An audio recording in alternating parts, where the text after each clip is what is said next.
সম্মানিত সুধী, আসসালামু আলাইকুম। অত্যন্ত জীবন ঘনিষ্ঠ কিছু বিষয় নিয়ে আয়োজিত আজকের এই বিশেষ প্রোগ্রামে আপনাদের সবাইকেই স্বাগত জানাচ্ছি। আমরা যদি দেখি, সভ্যতা আজ অনেক দূর এগিয়ে গেছে, চিকিৎসা বিজ্ঞান আজ অনেক উন্নত। কতটা উন্নত? লিভার নষ্ট হলে লিভার বদলে ফেলা যায়, কিডনি নষ্ট হলে কিডনি বদলে ফেলা যায়, হার্ট নষ্ট হলে হার্টও বদলে ফেলা যায়। এই পরিমাণ চিকিৎসা বিজ্ঞান উন্নত। অর্থনৈতিক সচ্ছলতা বেড়েছে। বলা যেতে পারে যে পৃথিবী কখনো এই রকম সচ্ছলতা দেখে নাই। এত খাদ্যের সরবরাহ পৃথিবী কখনো দেখে নাই। এত সুযোগ সুবিধা, এত কিছুর পরেও কিছু রোগ হু করে বাড়ছে, এবং এই রোগগুলোর মধ্যে হৃদরোগ, উচ্চ রক্তচাপ, diabetes, stroke, fatty liver disease, স্থূলতা অন্যতম। এবং অবাক করা ব্যাপার, এমন কোনো পরিবার খুঁজে বের করতে পারবেন না যে পরিবারে এই রোগগুলোর কোনো না কোনো একটা নাই। এটা অবাক করা ব্যাপার। প্রশ্ন আসতে পারে যে কেন? এর কারণ কি? এর কারণ খুব সহজ। কারণ একটাই, সেটা হচ্ছে আমাদের জীবন দৃষ্টি এবং জীবন আচারে অস্বাভাবিক পরিবর্তন হয়েছে। আমাদের দাদা এবং পরদাদার জীবন আচার, জীবন দৃষ্টি থেকে আমাদের জীবন দৃষ্টি এবং জীবন আচারের যে মৌলিক পরিবর্তন, এই পরিবর্তনই হচ্ছে আজকের এই রোগগুলোর পেছনের মূল কারণ। আপনি দেখেন, পৃথিবীর স্বর্গ আমেরিকা, যে আমেরিকার ভিসা পেলে আমরা অনেকেই জমি জামা সব কিছু বিক্রি করে চলে যেতে চাইব, সেই আমেরিকার কি অবস্থা আমরা একটু শুনি। এই যে পৃথিবীর স্বর্গ আমেরিকা, আমেরিকায় প্রতি 4 জনে 1 জন হৃদরোগে আক্রান্ত, প্রতি 9 জনে 1 জন ডায়াবেটিসে আক্রান্ত, প্রতি প্রাপ্তবয়স্কদের প্রতি 2 জনে 1 জন উচ্চ রক্তচাপে আক্রান্ত, এবং প্রতি 3 জনে 1 জন অতিরিক্ত ওজন এবং স্থূলতায় আক্রান্ত। আপনি প্রশ্ন করতে পারেন যে আমাদের কি অবস্থা? আমেরিকার খবর শুনে কী লাভ? আমাদের কি অবস্থা তাই বলেন। তো আমাদের কি অবস্থা এটা বোঝার জন্য আমরা একটু মিডিয়ার সাহায্য নিব। মিডিয়া কি বলছে দেখেন। বাংলাদেশে এখন 1 নম্বর কিলার ডিজিজ হচ্ছে হৃদরোগ। নাম্বার 1 কিলার ডিজিজ। 5 তরুণের 1 জন হৃদরোগ ঝুঁকিতে। অবাক করা ব্যাপার যে 5 জন তরুণ আপনি কোথাও যদি দেখেন যে বসে গল্প করছে, আড্ডা মারছে, এই 5 জনের 1 জন হৃদরোগে আক্রান্ত হওয়ার সম্ভাবনা আছে। ক্যান্সার এবং হৃদরোগী বাড়ছেই। প্রতিদিন প্রতিনিয়ত ক্যান্সার এবং হৃদরোগীর সংখ্যা বাড়ছে, এবং বাংলাদেশে প্রতি 5 জনে 1 জন উচ্চ রক্তচাপে আক্রান্ত। দেশে 1 বছরে স্ট্রোকে মৃত্যু বেড়ে দ্বিগুণ। কোভিড পরবর্তী সময়ে, কোভিডের সময় যে উদ্বেগ, যে উত্তেজনা, যে টেনশন চলেছে, সেই সময়ের পরে দেখা গেছে যে স্ট্রোক বেড়ে দ্বিগুণ। আর হোয়াট অ্যাবাউট ডায়াবেটিস? 2017 সালে খবর হচ্ছে ঘরে ঘরে ডায়াবেটিস, আর 2020 সালে নিউজ হচ্ছে প্রতি 10 জনে 1 জন ডায়াবেটিসে আক্রান্ত। আমরা বলছিলাম এই যে হৃদরোগ, উচ্চ রক্তচাপ, diabetes, fatty liver disease, stroke, heart attack, এই রোগগুলোকে একত্রে বলা হয় অসংক্রামক রোগ। এবং এই অসংক্রামক রোগের আরেকটি আধুনিক নাম, একটা মডার্ন নাম আছে, একটা আধুনিক নাম আছে, এবং এইকে বলা হয় লাইফস্টাইল ডিজিজ। একটা ছবির মাধ্যমে এটা বোঝার চেষ্টা করতে পারি।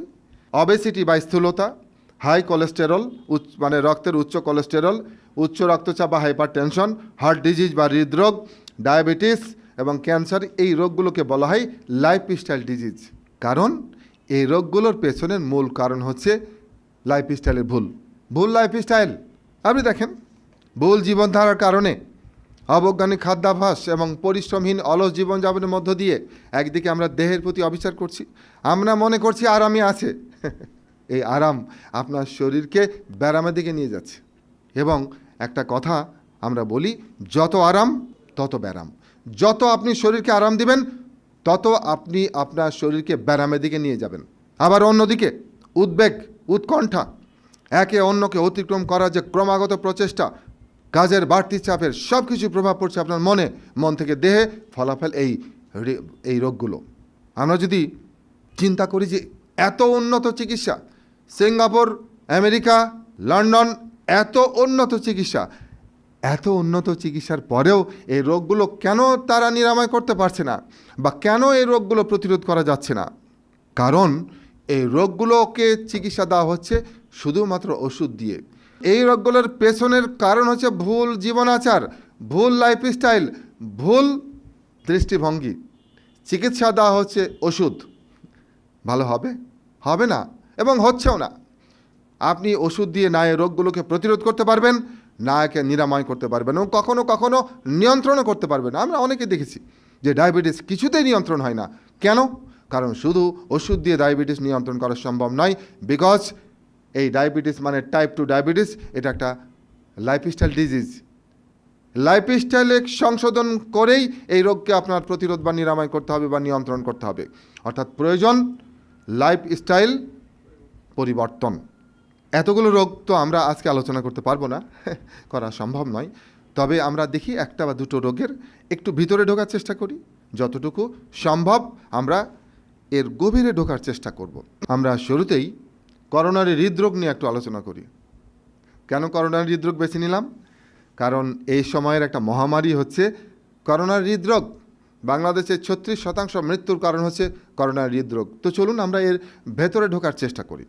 মানবদেহ স্রষ্টার এক অপূর্ব সৃষ্টি। মহাবিশ্বে এত চমৎকার, এত বুদ্ধিমান, এত সৃজনশীল, এত সংবেদনশীল কোনো সৃষ্টির অস্তিত্ব এখন পর্যন্ত পাওয়া যায় নাই। এবং এই মানবদেহের অত্যন্ত গুরুত্বপূর্ণ একটা অঙ্গ হচ্ছে হার্ট বা হৃৎপিণ্ড। বুকের ঠিক মধ্যখানে 2 ফুসফুসের মাঝখানে এটি অবস্থান করে। এই হৃৎপিণ্ডকে আমরা যদি কেটে দেখি তাহলে দেখব এটি 4 রুমের একটা ডুপ্লেক্স বাড়ির মতো। উপরে 2টো রুম, নিচে 2টো রুম। উপরের দুটো রুমকে বলা হয় অ্যাট্রিয়াম, এইটি এবং এটি একটি, আর নিচে 2টো রুমকে বলা হয় ভেন্ট্রিকল, এই একটি রুম, এই একটি রুম। ডুপ্লেক্স বাড়িতে কি থাকে? উপরের নিচে যাতায়াতের জন্য পেঁচানো সিঁড়ি থাকে। তো সেরকম উপর এবং নিচের এই ঘরে যাতায়াতের জন্য এখানে পথ আছে। তবে এই পথটা অনওয়ে, অর্থাৎ রক্ত যেতে পারবে কিন্তু ফিরতে পারবে না, আর যদি প্রবেশ করে তাহলে সে পেছনে যেতে পারবে না। তো এই জন্য এখানে একটা স্পেশাল দরজা আছে, স্পেশাল কপাট আছে, এবং এই দরজার নাম হচ্ছে ভাল্ভ। এই সাদা সাদাগুলো হচ্ছে ভাল্ভ। এবং হৃৎপিণ্ড একটা চমৎকার পর্দা দ্বারা আবৃত অবস্থায় থাকে, একে বলা হয় পেরিকার্ডিয়াম। প্রশ্ন আসতে পারে যে হৃৎপিণ্ডের মূল কাজ কি? হৃৎপিণ্ডকে আমরা বলতে পারি একটা শক্তিশালী পাম্প। এটা শক্তিশালী পাম্প। আপনি যখন মাতৃগর্ভে ছিলেন 5ম থেকে 6ষ্ঠ সপ্তাহ থেকে এটা বিট করা শুরু করেছে। মাতৃগর্ভের 5ম থেকে 6ষ্ঠ সপ্তাহ থেকে এটা বিট করছে, এবং বিট করতে করতে করতে করতে করতে এটা প্রতিদিন গড়ে 1 লক্ষ বার এটা স্পন্দিত হয়, বিট করে, এবং আপনার জীবদ্দশায় প্রায় 300 কোটি বার স্পন্দিত হয়। এবং বিট করে কি করছে? যে খাবার আপনি খাচ্ছেন এবং যে অক্সিজেন নিচ্ছেন, সেই খাবার এবং অক্সিজেনকে সে রক্তের মাধ্যমে দেহের প্রতিটি আনাচে কানাচে, দেহের প্রতিটা অঙ্গে প্রত্যঙ্গে পৌঁছায় দিচ্ছে। এবং এই পৌঁছানোর কাজটা সে করছে আপনার দেহের রক্তনালীর মাধ্যমে।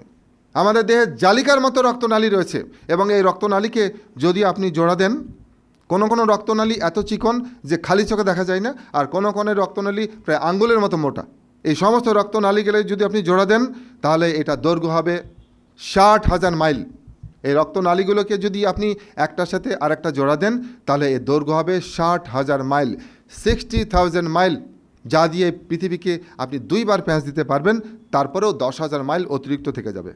আমরা যদি দেখি এই যে হার্ট বা হৃৎপিণ্ডের মূল কাজ হচ্ছে দেহের প্রতিটি অঙ্গে খাবার পৌঁছানো, রক্তের মধ্য দিয়ে খাবার পৌঁছানো এবং অক্সিজেন পৌঁছানো। তো হৃৎপিণ্ড নিজে একটা অঙ্গ, তার বেঁচে থাকার জন্য অক্সিজেন প্রয়োজন, তার বেঁচে থাকার জন্য খাবার প্রয়োজন। তো হৃৎপিণ্ড যে রক্তনালী দিয়ে নিজের কাছে খাবার পৌঁছায়, অর্থাৎ রক্ত পৌঁছায় এবং রক্তের মধ্যে দিয়ে খাবার এবং অক্সিজেন পৌঁছায়, সেই রক্তনালীগুলোকে বলা হয় করোনারি আর্টারি।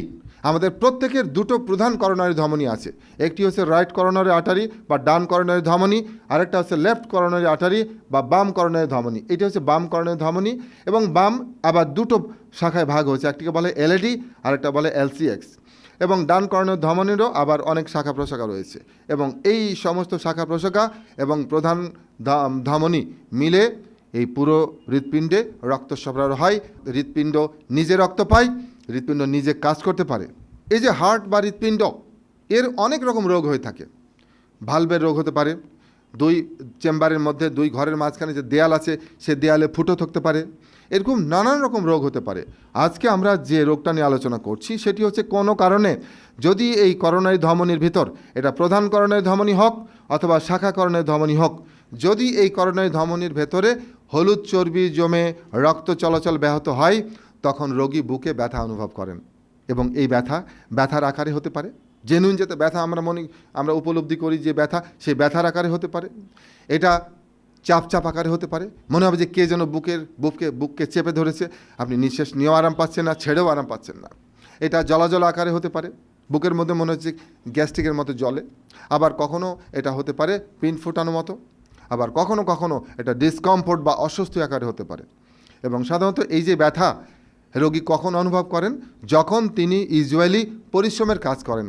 আগে তিনি 4 তলা 5 তলা 6 তলা সিঁড়িতে গটগট করে উঠে যেতেন, কোনো অসুবিধা হতো না। আর এখন তিনি দোতলায় উঠলেই হাঁপায় ওঠেন, মানে কেমন যেন অসুস্থ আছে, আচ্ছা একটু দাঁড়ায় তিনি একটু নিঃশ্বাস নেন, স্বাভাবিক হওয়ার পর আবার উঠেন। আগে তিনি 2-3-4 মাইল ইজিলি হেঁটে যেতে পারতেন, আর এখন কিছুক্ষণ হাঁটলেই তার বুকের মধ্যে চাপ লাগে, একটু তিনি রেস্ট নিতে হয়, তারপর তিনি আবার হাঁটাহাঁটি শুরু করেন। আবার কোনো রোগী আছে, তিনি বিশ্রাম নিলেও ব্যথা পান না, হাঁটলেও ব্যথা পান না, পরিশ্রম করলে ব্যথা পান না। কাদের? বিশেষ করে যাদের দীর্ঘদিন ডায়াবেটিস আছে। আবার কোনো রোগী আছে, যখনই টেনশন করেন, যখনই দুশ্চিন্তা করেন, তখনই তিনি বুকে ব্যথা পান, যখনই তার বুকে অস্বস্তি বোধ করেন।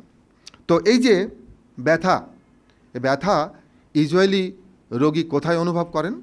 যে ইউজুয়ালি অধিকাংশ ক্ষেত্রে 100 জন রোগীর ভিতরে 50% বেশি রোগী যে জায়গায় ব্যথা অনুভব করেন সেটি হচ্ছে লাল চিহ্নিত অংশ, বুকের পুরো বাম বুক জুড়ে, এবং উপর দিকে বাম চোয়াল হয়ে, বাম গাল হয়ে, বাম কান পর্যন্ত চলে যেতে পারে। এবং এই পেছন দিকে এটা ঘাড় হয়ে, কাঁধ হয়ে, বাম শোল্ডার জয়েন্ট হয়ে, বাম হাতের যে অংশ শরীরের দিকে থাকে সেই অংশ হয়ে একটি অনামিকা কনিষ্ঠ আঙ্গুল পর্যন্ত চলে আসতে পারে। ইউজুয়ালি অধিকাংশ হৃদরোগী এইভাবে তিনি বুকে ব্যথা অনুভব করেন। আর আনইউজুয়ালি আমরা বলছিলাম যে বাম হাতে রোগী ব্যথা অনুভব করতে পারেন, তিনি ডান হাতেও ব্যথা অনুভব করতে পারেন। বলছিলাম বুকের বাম দিকে ব্যথা হতে পারে, ডান দিকেও হতে পারে, শুধু পেটে হতে পারে, শুধু থুত নিতে হতে পারে। ঘুম থেকে উঠেছেন, থুত নিতে কেমন জানি লাগছে, অথবা আপনি সকালবেলা মর্নিং ওয়াকে বেরিয়েছেন, কিছুক্ষণ পর থুত নিতে কেমন মনে হচ্ছে। কি মনে হবে? মনে হবে যে হার্টের সমস্যা হচ্ছে। আরে কার্ডিওলজিস্টের যদি এই সমস্যা হয়, তারও মনে হবে দাঁতের সমস্যা হচ্ছে বা চোয়ালে হাড়ে কোনো সমস্যা হয়েছে। আমি এরকম একজন রোগী দেখেছি, আমাদের হার্টটাবে আসছিলেন, তিনি সিলেটের ইয়াং ম্যান, 42-3 ইয়ার্স, স্মার্ট একটা জব করেন, আর নাই বলি। মর্নিং ওয়াক করতে যেতেন, ওজন তেমন না, মর্নিং ওয়াক করতে বেরোতেন। কিছুদিন পর খেয়াল করলেন, যখনই তিনি কিছু দূর হাঁটার পর তার এই জায়গাটা কেমন চেপে ধরছে, আবার রেস্ট নিলে চলে যাচ্ছে। তো তিনি দাঁতের ডাক্তার দেখালেন, দাঁতের ডাক্তার বলল সব ঠিক আছে। এরপর তিনি হাড়হাড্ডির ডাক্তার দেখালেন, হাড়হাড্ডির ডাক্তার বললেন হাড়হাড্ডি সব ঠিক আছে। তাহলে মেডিসিনের ডাক্তার দেখালেন, উনিও সব চেক আপ করে বললেন সবই তো ঠিক আছে। এরপর আরও ফার্দার চেক আপ করতে যে ধরা পড়লো, ইটিটি করা হলো, এবং 95% ব্লকেজ হার্টে। এটা আনইউজুয়াল সিমটম, বাট এটা হতে পারে। আবার শুধুমাত্র পিঠে হতে পারে, আবার শুধুমাত্র বুকে হতে পারে, অথবা শুধু পেটে হতে পারে। এর মধ্যে সবচেয়ে নিরাপদ হচ্ছে বুকের। আপনি ধরেন চুল কাটাচ্ছেন, হঠাৎ বুকের মধ্যে ব্যথা, নাপিতকে বলেন এই বুকের মধ্যে ব্যথা হচ্ছে, নাপিত কি বলবে জানেন? তাড়াতাড়ি একটা ইসিজি করেন। সেও জানে বুকের ব্যথা মানে হার্টের ব্যথা। সবচেয়ে ডেঞ্জারাস হচ্ছে পেটের ব্যথা। আমি কয়েকটা ডায়াগনোসিস করেছি শুধু পেটের ব্যথা থেকে, ফোনে, দূরে, ঢাকার বাইরে আছে। কিভাবে? পৃথিবীতে যত হার্ট অ্যাটাক হয় তার 3 ভাগের 1 ভাগের কারণ হচ্ছে ভুরিভোজ। ধরেন আপনি রাতে দাওয়াত খেতে গেছেন, দাওয়াত খেতে গেলে আমরা কি করি? দাওয়াত খেতে গেলে আমরা একটা প্রিপারেশন নিই। মহিলাদের প্রিপারেশন হচ্ছে খুব সহজ, যে তারা কোন শাড়ি পরবে এটা 15-20 দিন আগে থেকে সিদ্ধান্ত নিতে পারেন না, এবং প্রোগ্রামের দিন ওনারা বুঝতে পারেন না যে এই পুরানো শাড়ি পরা ঠিক হবে কিনা, এবং ওই দিন একটা শাড়ি কিনে ফেলেন, ঠিক কিনা? এটা একটা অদ্ভুত সাইকোলজি, এবং এটা খুব ভালো, আমরা অ্যাপ্রিসিয়েট করি। কেনার সামর্থ্য থাকলে কিনে ফেলা উচিত। কিন্তু পুরুষদের অন্য প্রিপারেশন, শাড়ি কাপড় টাপড় নিয়ে পুরুষদের টেনশন নাই। পুরুষরা চিন্তা করে যে আজকে একটা দাওয়াত খামো। তারা অন্য দিন যদি সকালবেলা 4 রুটি বা 4 পরোটা দিয়ে নাস্তা করে, তো ওই দিন 1 রুটি বা 1 পরোটা খাই। কেন? রাতে দাওয়াত আছে। দুপুরবেলা যদি অন্য দিন 2 প্লেট ভাত খাই, তো সেই দিন খাই 1/2 প্লেট। কেন? রাতে দাওয়াত আছে। বিকালবেলা কোনো নাস্তা করে না। এরপর সন্ধ্যার পর থেকে প্রস্তুতি নিয়ে রাতের বেলা খালি পেটে হাজির হয় কোথায়? কমিউনিটি সেন্টারে। 1 ঘন্টা ধরে খাই, এবং ঝাঁকি ঝুঁকি দিয়ে যতটুকু নামানো যায় গলা পর্যন্ত খাই, এবং এমনভাবে খাই যেন জিন্দগিতে এই খাবার খাই নাই। আবার ভবিষ্যতে কবে খাবে ঠিক নাই, এজন্য গলা পর্যন্ত খাই। খেতে বসেছে 9টায়, খেতে খেতে 10টা, ফিরে আসতে আসতে 11টা, শুইতে শুইতে 12টা, রাত 3টা 4টা, অস্বস্তিতে ঘুম ভেঙে গেছে। কেমন যিনি পেটের মধ্যে একটা অস্বস্তি, কেমন যেন একটা জ্বলা জ্বলা ভাব। কি মনে হবে বলেন, কি মনে হবে? মনে হবে যে ইনডাইজেশন অথবা হাইপার অ্যাসিডিটি। অধিকাংশ ক্ষেত্রেই আমরা কি করি, তখন গ্যাসের বড়ি খাই অথবা হজমের বড়ি খাই, হজমোলা বা এই জাতীয় কিছু। অধিকাংশ ক্ষেত্রে এরপর সকাল হতে হতে হার্ট অ্যাটাক, কারণ মিসলিড করে নিয়ে চলে যায় আমাদেরকে বদহজমের দিকে অথবা ইনডাইজেশনের দিকে। পৃথিবীতে যত হার্ট অ্যাটাক হয় তার বড় একটা অংশ হয় লেট নাইটে অথবা খুব ভোরে দাওয়াত খাওয়ার পর। অতএব যদি দীর্ঘদিন বাঁচতে চান, রাতের দাওয়াতের ব্যাপারে সাবধান। এটা আমরা পরে আরেকবার আসছি। তো এই যে করোনারি হৃদরোগ, করোনারি হৃদরোগ হচ্ছে মূলত 2 প্রকার। এইটি হচ্ছে অ্যানজাইনা পেক্টোরিস।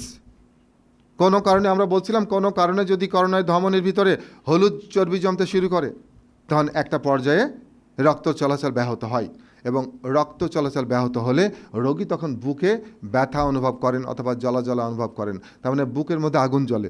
ওই আমরা যখন ছোটো ছিলাম তখন একটা সিনেমার গান শুনেছিলাম যে রূপে আমার আগুন জ্বলে, শুনছেন না? আমরা সবাই শুনেছি। আর হৃদরোগীরা কী গান করে জানেন মনে মনে, যে বুকে আমার আগুন জ্বলে। তবে এই আগুন পাশে শুয়ে থাকে স্ত্রী টের পায় না যে তার হাজব্যান্ডের বুকের মধ্যে দাও দাও করে আগুন জ্বলছে, অথবা মানে সে তুষের আগুনের মধ্যে চিক চিক করে আগুন জ্বলছে, টের পায় না। কেন টের পায় না? কারণ এই আগুন মানে বাইরে থেকে দেখা যায় না।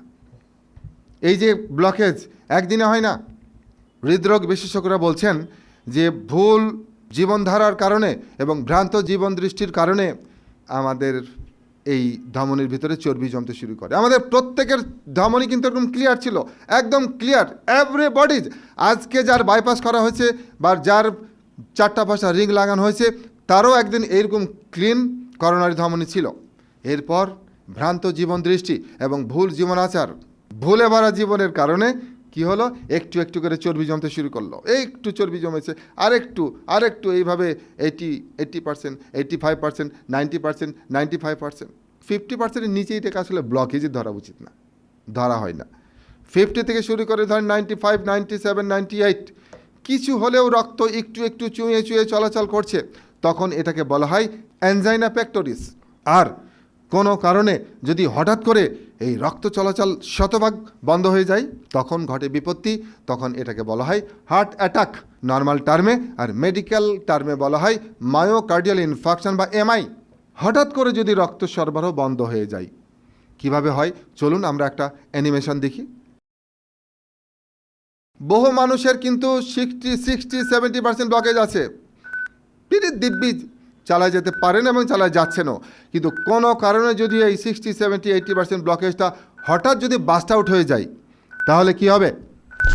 এই চর্বির থলেতা থেকে রক্ত চর্বি বেরিয়ে পুরো পথটাকে ব্লক করে ফেলবে।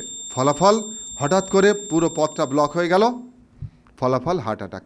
ভিতরেতে এই ঘটনা ঘটল, বাইরে তীব্র বুক ব্যথা, বুক থেকে শুরু করে সারা শরীরের দিকে ছড়িয়ে যেতে শুরু করবে, উপর দিকে চলে যাবে, গলা বুক মুখের দিকে চলে যেতে চাইবে, নিচে পেটের দিকে যাবে, পিঠের দিকে চলে যাবে, হাতে যাবে, কাঁধে যাবে, পিঠে যাবে। রোগী দর দর দর দর দর দর করে ঘামতে শুরু করে, বমি করতে থাকে বা বমি বমি ভাব হয়, এবং চেহারা ফ্যাকাশে হয়ে যায়, পেপার হোয়াইট হয়ে যায়। কারণ হার্ট তখন বিট করতে পারছে না ঠিক মতো। সময় মতো যদি চিকিৎসা দেওয়া না হয়, তাহলে কি হতে পারে? পরিসংখ্যান খুব ভালো নয়, পরিসংখ্যান খুব আনন্দদায়ক নয়।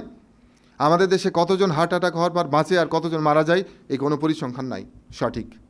কিন্তু উন্নত বিশ্বের পরিসংখ্যান রীতিমতো ভয়ঙ্কর, রীতিমতো ভীতিকর। উন্নত বিশ্বের চিত্র হচ্ছে, হার্ট অ্যাটাক হওয়ার পর 25% রোগী ইমার্জেন্সিতে যাওয়ার পথে ড্রয়িং রুমে অথবা রাস্তায় মৃত্যুবরণ করেন। 25% থাকলো কত? 75। 25% রোগী ইমার্জেন্সিতে চিকিৎসারত অবস্থায় মারা যান, কারণ প্রথমে তো মানুষ ইমার্জেন্সিতে যায় রোগীকে নিয়ে। থাকলো কত? 50। 25% রোগী করোনারি কেয়ার ইউনিটে সিসিইউতে চিকিৎসারত অবস্থায় মারা যান। থাকলো কত? 25। এই 25% রোগী সুস্থ হয়ে বাসায় ফিরে যান। কিন্তু দুর্ভাগ্যজনক হলো সত্য যে এই সুস্থ হওয়া 25% রোগীর অধিকাংশ রোগী আবার তাদের পুরনো জীবন অভ্যাসে ফিরে যান। ফলাফল second attack, third attack, complication এবং একটা সময়ে তিনি মৃত্যুবরণ করেন। তো আমরা এখন চলে আসি এই যে করোনার হৃদরোগ, কারণ কি? কী কারণে এই হৃদরোগ হচ্ছে এত বেশি? কী কারণে হৃদরোগ হয়? হৃদরোগ হওয়ার পেছনের কারণগুলোকে যদি আমরা সামারাইজ করি তাহলে এই কয়েকটা আমরা কারণ নিয়ে আসতে পারি। 1 নম্বর হচ্ছে নেতিবাচক জীবন দৃষ্টি। আমাদের জীবন নেতিবাচকতা ছেয়ে গেছে। আপনি যে কাউকে একজন জিজ্ঞেস করেন, ভাই কেমন আছেন? অধিকাংশ ক্ষেত্রে উত্তর আসবে কি, এই আছি ভাই মোটামুটি, এই চলে যাচ্ছে, এই যেমন দোয়া করেছেন তেমন আছে, এই কেটে যাচ্ছে। দেখেন, তিনি হয়তো কোটিপতি, কিন্তু তিনি এখন তার জীবনটা শুধু কেটে যাচ্ছে। তার মানে কি? তিনি ম্যান অফ না শকর, তিনি একজন নেতিবাচক মানুষ, তিনি একজন ফুল অফ নেগেটিভ পার্সোনালিটি। এবং সৃষ্টিকর্তার সবচেয়ে বড় অপছন্দ হচ্ছে এই নেগেটিভিটি। ধর্মের মূল শিক্ষা কি? ধর্মের অন্যতম মূল শিক্ষা হচ্ছে শকর গুজার, সক্রিয়া। এবং সেই জন্য যার যত নেগেটিভিটি, যিনি যত বেশিবার বলবেন যে ভাই এই কেটে যাচ্ছে, আছে মোটামুটি, এর অবস্থা কিন্তু ভবিষ্যতে খারাপ হবে। এবং লাইফস্টাইল এক্সপার্টরা বলছেন এই হৃদরোগের অন্যতম প্রধান কারণ হচ্ছে এই না সুক্রিয়া, নেতিবাচকতা, ফুল অফ নেগেটিভিটি। 2 নম্বর হচ্ছে ভুল খাদ্যাভ্যাস। যা খাওয়া উচিত খেতে ইচ্ছা করে না, যা খাওয়া উচিত নয় হরদম খাচ্ছি, প্রতিদিন খাচ্ছি। 3 নম্বর হচ্ছে ধূমপান। পৃথিবীতে যত হার্ট অ্যাটাক হয়, এই হার্ট অ্যাটাকের 3টি প্রধান কারণের একটি প্রধান কারণ হচ্ছে ধূমপান। 4 নম্বর হচ্ছে পর্যাপ্ত শারীরিক পরিশ্রমের অভাব। আজকে আমাদের আধুনিক মানুষ, আমরা আধুনিক বলে ভুল হবে, আমরা এখন আধুনিকতম মানুষ। আমরা এমনভাবে লাইফ লিড করি, ধুলাটা যেন আমার গায়ে না লাগে, ঘাম যেন এক ফোঁটা না হয়। সকাল থেকে রাত পর্যন্ত চকচকে জীবনযাপন করতে চাই, একদম ক্লিন অ্যান্ড ফ্রেশ। ফলশ্রুতিতে জীবন থেকে শারীরিক পরিশ্রম উধাও হয়ে গেছে। যারা শারীরিক পরিশ্রম করছে, এই যে রিক্সাওয়ালা, ঠেলাগালিওয়ালা আর ওই দিনমজুর, আপনি দেখেন পরিসংখ্যান নেন, এদের হৃদরোগের বালাই নাই। আর যাদের পরিশ্রমের অভাব, সেই পরিবারে হৃদরোগ ঘরে ঘরে। 5 নম্বর অতিরিক্ত ওজন বা স্থূলতা। আজকে আমাদের জীবন থেকে পরিশ্রম চলে গেছে। পরিশ্রম চলে গেলে কি হবে? খাওয়া বেড়ে গেছে, কারণ ক্রয় ক্ষমতা বেড়েছে, বংশের মর্যাদা আছে, সব কিছু একটা ব্যাপার আছে তো। এবং এই বংশের মর্যাদা রক্ষা করতে যেয়ে আর পরিশ্রমহীনতার কারণে হু হু করে ওজন বাড়ছে, এবং এর পরিণতি হচ্ছে এই হৃদরোগ আর মানসিক চাপ বা টেনশন। আধুনিক মানুষ আমরা, হায় রে আধুনিক মানুষ আমরা, আজকে অবস্থা হচ্ছে এই টেনশন, স্ট্রেস, মানসিক চাপ আমাদের নিত্য সঙ্গী। এমন কোনো মানুষ নাই যে বলতে পারবে না যে তিনি কোনোদিন মানসিক চাপ বা টেনশন বা স্ট্রেস তিনি ফেস করেন নাই। এবং কেউ কেউ মনে করেন যে এটা তো হতেই পারে, কিন্তু এটা যে হলে ক্ষতি হয় এবং এর যে শারীরিক প্রভাব আছে, মানসিক প্রভাব আছে, আত্মিক প্রভাব আছে, এটা অধিকাংশ আমরা জানি না। এই কারণগুলো যার ভিতরে আছে তিনি হৃদরোগের সম্মুখীন হতে পারেন। এবং এই যে মানসিক চাপ বা স্ট্রেস, এটা কতটা গুরুত্বপূর্ণ এই রোগগুলো হওয়ার পেছনে চিন্তাই করা যায় না। 60-এর দশকে যুক্তরাষ্ট্রের 2জন কার্ডিওলজিস্ট, ডাক্তার মেয়ার ফ্রেডম্যান এবং ডাক্তার রে রোজেনম্যান, দীর্ঘ গবেষণা করেছেন হৃদরোগীদের নিয়ে। দীর্ঘ গবেষণা করে তারা বলছেন যে হৃদরোগের পেছনে 3টি কারণ সরাসরি জড়িত হৃদরোগের সাথে এবং কখনো কখনো হার্ট অ্যাটাকের সাথে। অস্থির চিত্ততা, বিদ্বেষ এবং প্রতিদ্বন্দ্বিতামূলক দৃষ্টিভঙ্গি। কার নাই এগুলো? ধরেন আপনার মেয়ে আর প্রতিবেশীর মেয়ে এক ক্লাসে পড়তো, দুজনেই এসএসসি পরীক্ষা দিয়েছে এবং রেজাল্ট হয়েছে। আপনার মেয়ে পেয়েছে জিপিএ 5 আর পাশের বাড়ির মেয়েটা পেয়েছে গোল্ডেন। যখনই পাশের বাড়ির মেয়েটার কথা মনে হয় তখন বুকের ভিতরে ছিকছিক ছিকছিক করে জ্বলে। এই জ্বলনি আপনি অ্যাসিডিটির ওষুধ আর অ্যান্টাসিড খেয়ে কখনোই কমাইতে পারবেন না। এবং এই জ্বলনি যদি বেশি মাত্রায় হয় আপনি হার্ট অ্যাটাকের সম্মুখীন হবেন। এই যে সীমাহীন ঈর্ষা, ঘৃণা, পরশ্রী কাতরতা আমাদের হৃদয় ভর্তি হয়ে আছে, এবং হৃদয় ভর্তি অস্থিরচিত্ততা, বিদ্বেষ এবং প্রতিদ্বন্দ্বিতামূলক দৃষ্টিভঙ্গি। যেভাবে হোক ও গাড়ি কিনেছে, আমাকে কিনতেই হবে, ওর গাড়িটা যে মডেলের তার থেকে আধুনিক হতে হবে আমার। ওর বাড়িতে 43 ইঞ্চির টিভি, তো আমার ঘরের হতে হবে 50 ইঞ্চি মিনিমাম। প্রত্যেকের মনের মধ্যে ঘুরছে। এই যে প্রতিদ্বন্দ্বিতামূলক দৃষ্টিভঙ্গি, আজকে আধুনিক মানুষ, আমাদের আধুনিকতম রোগ হচ্ছে হার্ট অ্যাটাক। ঘরে ঘরে হার্ট অ্যাটাক, ঘরে ঘরে হৃদরোগ হওয়ার অন্যতম প্রধান কারণ হচ্ছে এগুলো। আপনি বললেন, যেটা বললেন আর হয়ে গেল? নো, বেসলেস বা রুটলেস বা যে রেফারেন্স নেই এমন কথা এই প্রোগ্রামে আমরা কখনোই বলি না, কখনোই না, কারণ আমাদের ধরে মাথা আছে। কি কন? 2021 সালে আমেরিকান হার্ট অ্যাসোসিয়েশনের অফিসিয়াল জার্নাল সার্কুলেশনে একটা প্রবন্ধ প্রকাশিত হয় 9 মার্চ 2021, এবং এই প্রবন্ধটি বা নিবন্ধটির হেডলাইন ছিল psychological health, wellbeing and the mind heart body connection. Psychological health মানে মানসিক স্বাস্থ্য, ওয়েলবিং মানে সুস্থতা, এবং মাইন্ড হার্ট বডি কানেকশন, আমরা মনের সাথে হার্টের সাথে শরীরের একটা কানেকশন আছে। এ scientific statement from the American heart association. তো এই পুরো নিবন্ধটার অ্যাবস্ট্রাক্ট মানে হচ্ছে সার সংক্ষেপ এখানে তুলে ধরা হয়েছে। আমি এটা একটু বড় করে আপনাদের পড়তে সুবিধা হবে। As clinicians delivering health care, এটা কিন্তু আমাদের উদ্দেশ্যে বলে নাই, বাংলাদেশের ডাক্তারদের উদ্দেশ্যে না। কাদের উদ্দেশ্যে? আমেরিকার ডাক্তারদের উদ্দেশ্যে, American heart association. As clinicians delivering health care, we are very good at treating disease but often not as good at treating the person. বলছে যে অ্যাজ এ ক্লিনিশিয়ান মানে একজন চিকিৎসক হিসেবে আমরা অত্যন্ত ভালো রোগের চিকিৎসার ক্ষেত্রে, but often not as good at treating the person, কিন্তু পুরো ওই ব্যক্তিটিকে চিকিৎসা করার ক্ষেত্রে আমরা ততটা ভালো নই। রোগের চিকিৎসা করার জন্য আমেরিকান চিকিৎসকটা খুব ভালো, কিন্তু ওই পুরো মানুষটিকে চিকিৎসা করার ক্ষেত্রে তারা ততটা ভালো নয়, আমেরিকান হার্ট অ্যাসোসিয়েশন বলছে।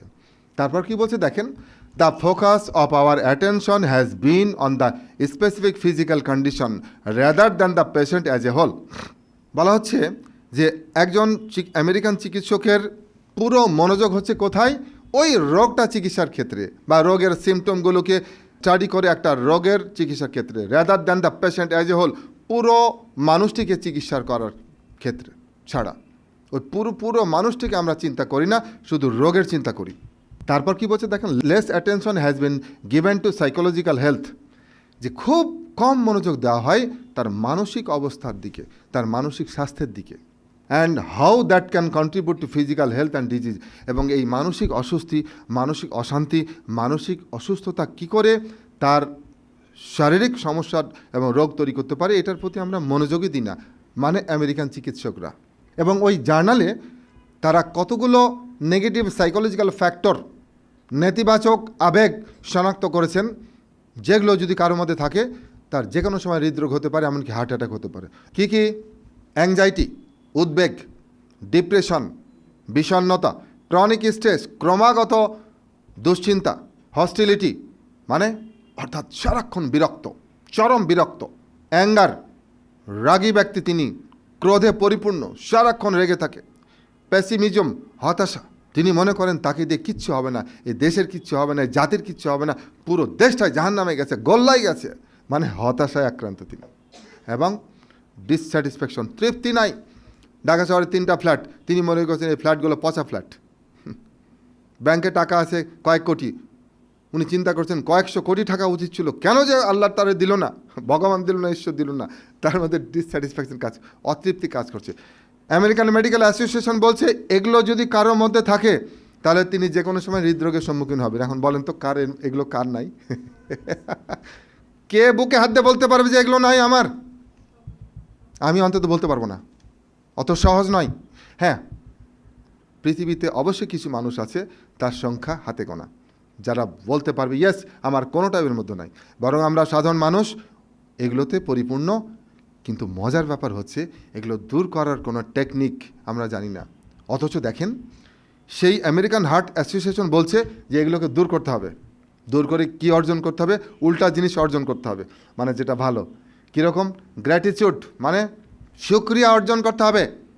যদি আমি হৃদরোগ প্রতিরোধ করতে চাই, আমি হার্ট অ্যাটাক প্রতিরোধ করতে চাই, আমাকে শকরগুজার হতে হবে, শুকরিয়া ভেতর থেকে বলতে জানতে হবে, থ্যাঙ্কস গড, প্রভু তোমাকে ধন্যবাদ, হরিয়ম শকর আলহামদুলিল্লাহ, তুমি আমাকে প্রভু অনেক অনেক অনেক ভালো লেগেছো। বলতে পারি না কেন? সারাক্ষণ যুক্তি আসে, ইস আমার তো এটা হওয়া উচিত ছিল, আল্লাহ যে দেখেও দেখে না আমার দিকে, চেয়েও চেয়ে চায় না আমার দিকে। আমার এটা কতবার চাইলাম তোমার দিকে, তুমি তো কিছুতেই দিলা না। অর্থাৎ উল্টো জিনিস কাজ করতে থাকে ভিতরে। কিছুতেই আমরা ভেতর থেকে বলতে পারি না যে প্রভু তোমাকে অসংখ্য ধন্যবাদ, তুমি আমাকে চমৎকার একটা জীবন দিয়েছো, বলতে পারি না। অথচ বলছে এটা অর্জন করতে হবে। যদি আপনি হার্ট অ্যাটাক প্রতিরোধ করতে চান, হৃদরোগ প্রতিরোধ, শুধু শুধু বাইপাস আপনি হার্ট অ্যাটাক প্রতিরোধ করতে পারবেন না। আমেরিকান হার্ট অ্যাসোসিয়েশন বলছে যদি আপনি গ্র্যাটিটিউড বা শকর গুজার অর্জন করতে না পারেন। 2, অপটিমিজম, আশাবাদ, না আলহামদুলিল্লাহ, আরে না ইনশাল্লাহ আমরা এটা করে ফেলবো, ওই অবস্থায় চলে যাব, কিচ্ছু হবে না, আরে তুমি অত চিন্তা করো না। অর্থাৎ সব সময় পজিটিভ, সব সময় ইতিবাচক। 3 নম্বর, হোপ, কাছাকাছি আশা থাকতে হবে। এবার নজরুলের একটা দারুণ উক্তি আছে যে আশা নাই যার কাছে তার কাছে যেও না, সে নড়াচড়া করলেও সে মরা, জ্যান্ত মরা, নজরুল বলছে। তো তারপর হচ্ছে স্যাটিসফ্যাকশন, যে একটা তৃপ্তি থাকতে হবে। আপনি যা কিছু করছেন না কেন, হতে পারে আপনি একজন গাড়ির ড্রাইভার, অথবা আপনি একজন 1000 কোটি টাকা মালিক, industrialist, whatever the position, আপনার ভেতর থেকে তৃপ্তি আসতে হবে যে না, সৃষ্টিকর্তা আমার জন্য যা বরাদ্দ রেখেছেন আমি তাই। অনেক চেষ্টা করেছি কিন্তু এর বাইরে আমি উঠতে পারি নাই, সো আই অ্যাম হ্যাপি, আলহামদুলিল্লাহ, থ্যাঙ্কস গড। এবং হ্যাপিনেস ভেতর থেকে, সুখ সুখ সুখ সুখ ভাবটা ভেতর থেকে থাকতে হবে। সব সময় ফিলিং অফ হ্যাপিনেস থাকতে হবে ভেতরে, এবং সেন্স অফ ফুলফিলমেন্ট, না জীবনে আমি যা চেয়েছিলাম বা যতটুকু পেয়েছি ইনাফ, এখন প্রভুর সাথে দেখা করার জন্য আমি প্রস্তুত। আপনি বলেন তো কয়জনের মধ্যে এটা আছে? সীমাহীন অত্রি মিডিয়া আমাদেরকে মনে করে দিচ্ছে, এমন অ্যাড দেয়, তোমার তো এটা নাই, তোমার তো ওইটা নাই, এইরকম ফ্ল্যাট, আরে সেই রকম তুলনা ঢুকায় দিচ্ছে, কি নাই চক্ষু, মানে বারবার আমাদেরকে মনে করে দিচ্ছে। ফলে এগুলো আরও আমার থেকে যাও ছিল সব চলে যাচ্ছে। আমি কি ভুল বললাম না ঠিক বললাম? পৃথিবীতে বহু ঘটনা আছে, আশ্চর্যজনক ঘটনা, বহু ঘটনা সাক্ষী আপনারা। ছোটোকালে বাংলা সিনেমা দেখেন না, এখন কে আছে? হিন্দি সিনেমা দেখেন না, কে আছে? বাংলা সিনেমা, হিন্দি সিনেমা কি দেখছি আমরা, যে নায়ক নায়িকা প্রেম চলতেছে, ছেলেও পরিবার মেনে নেবে না, মেয়ের পরিবার মানবে না, কোনোভাবে তাদের বিয়ে মানবে না। ওয়ান ফাইন মর্নিং অথবা ওয়ান ফাইন নাইট নায়িকা নায়কের হাত ধরে পালা গেছে। নায়ক নায়িকার বাবা যখন খবর শুনলো, তখন বুক চেপে ধরে অজ্ঞান, হার্ট অ্যাটাক করে একদম। কি হলো হঠাৎ করে? তো একটু আগে সে হাসছিল, যে খবর শুনলো যে মেয়ে পালাই গেছে, সাথে সাথে বুক চেপে ধরে হার্ট অ্যাটাক, পড়ে গেল। পরিচালক চাইলে বাঁচলো না, তো শেষ। কি হলো? কিচ্ছু না। একটু আগে এই ছবিটা দারুণ একটা ছবি, আমরা যদি বুঝতে পারি তাহলে বুঝবো যে শুধু রিং পরিয়ে বা বাইপাস করে আপনি কখনোই সুস্থ থাকতে পারবেন না, নেভার। এটি একটি সুস্থ করোনায় ধমনীর ছবি, যেখানে কোনো ব্লকেজ নাই, কোনো কিচ্ছু নাই। এটা একটা ব্লকড করোনায় ধমনীর ছবি, এই 70-75% ব্লকেজ আছে।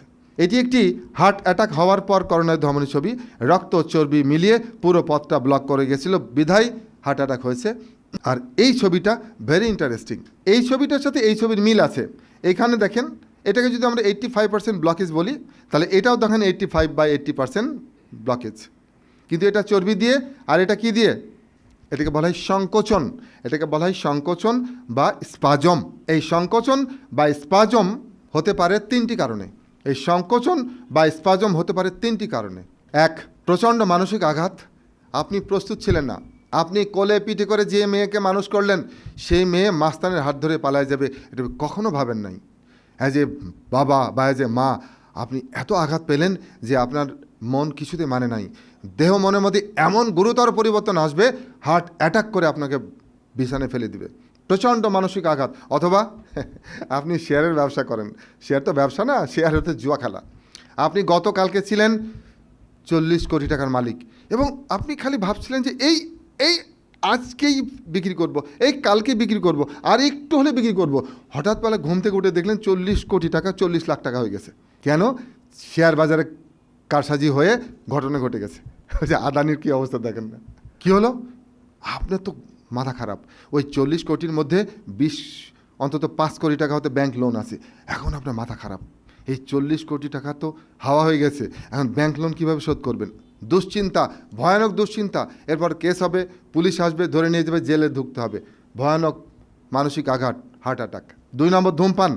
পৃথিবীতে যত হার্ট অ্যাটাক হয় এর 3টি ইম্পর্ট্যান্ট কারণের একটি ইম্পর্ট্যান্ট কারণ হচ্ছে ধূমপান।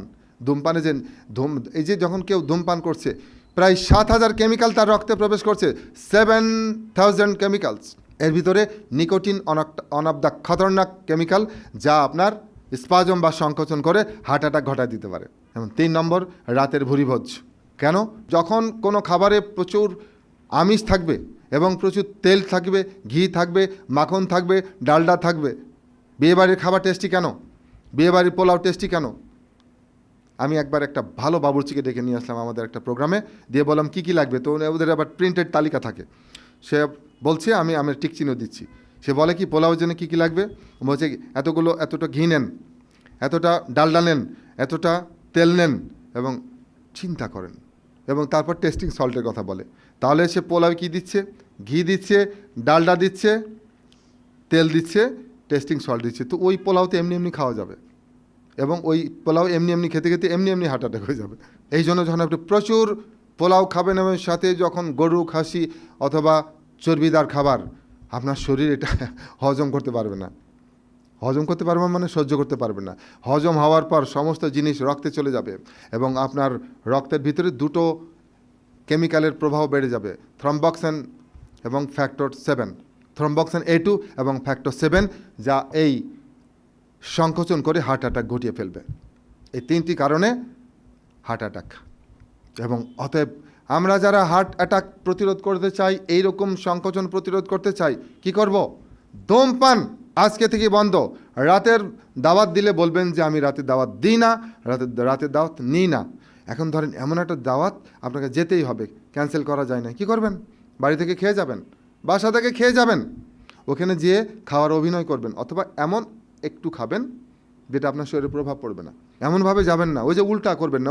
ওই ভদ্রলোক কী করেছিল বলছিলাম, সকালে 4 পরোটার জায়গায় 1 পরোটা, দুপুরে 2 প্লেটের জায়গায় হাফ প্লেট, আর বিকালে নাস্তা। আপনি সকালে খাবেন ঠিক মতো, দুপুরে খাবেন, বিকালে ভরপেট নাস্তা করে যাবেন। তাহলে আপনি হার্ট অ্যাটাক প্রতিরোধ করতে পারবেন। 3 নম্বর, মানসিক আঘাত প্রতিরোধ করার মতো ফিজিক্যাল কন্ডিশন তৈরি করবেন, এবং মেডিটেশন, এক্সারসাইজ এবং ইতিবাচকতা আপনার যে কোনো ব্যাড নিউজকে হজম করে ফেলবে। মানসিক আঘাত কতটা গুরুত্বপূর্ণ একটু আগে বললাম, যে নায়িকা পালায় গেল, নায়িকার বাবা হার্ট অ্যাটাক হয়ে গেল। উল্টো আছে, 85% ব্লকড আর্টারি, 85% এনজিওগ্রামে 85% ব্লক পাওয়া গেছে। তিনি ম্যারাথন দৌড় দিয়েছেন, কিচ্ছু হয় নাই। ম্যারাথন দৌড় কত মাইল দৌড়াতে হয়? 26 মাইল। একজন ব্যক্তি 85% ব্লকড আর্টারি নিয়ে 26 মাইল দৌড়ালেন, কিচ্ছু হয় নাই। তার মানে কি? একটি কথা মনে রাখবেন, ব্লকেজ কত পার্সেন্ট এটাই সব কিছু নয়। আপনার জীবনাচারটা কেমন, আপনার লাইফস্টাইল কেমন, it's a great factor, it's a major factor যে আপনার আলটিমেট হার্ট অ্যাটাক হবে কি হবে না। 85% ব্লকড আর্টারি নিয়ে ম্যারাথন দিয়েছেন, কিচ্ছু হয় নাই। আবার একেবারে ক্লিন আর্টারি নিয়ে হার্ট অ্যাটাক করে বহু লোক প্রতিদিন আল্লাহর পেয়ারা হয়ে যাচ্ছেন, মৃত্যুবরণ করছেন।